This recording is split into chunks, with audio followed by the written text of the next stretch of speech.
చిన్నప్పుడు అమ్మ నేనేం ఇష్టంగా తింటానా అని ఆలోచించి తన పనులన్నిటిని పక్కన పెట్టేసి నా కోసం వండి పెట్టేది. అవన్నీ తినేసి ఇలా పెద్దయి నేను ఇవాళ మళ్ళీ అమ్మ కోసం అమ్మేం తింటదని ఆలోచించి వండి పెడుతున్నాను.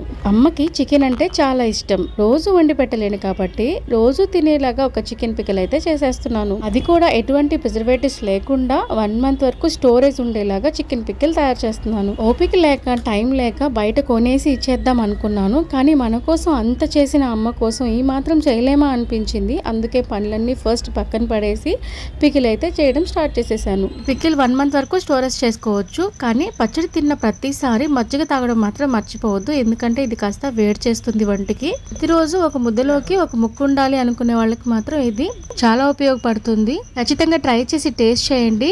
టేస్ట్ మాత్రం అల్టిమేట్ ఉంటుంది. అలాగే నెల్లూరమ్మాయి వీడియోస్ మీకు నచ్చుతున్నట్లయితే ఖచ్చితంగా లైక్ చేసి కామెంట్ చేస్తుండండి. లైక్స్ ఇంకా కామెంట్స్ నాకు చాలా ఎనర్జీ ఇస్తాయని మాత్రం మర్చిపోవద్దు.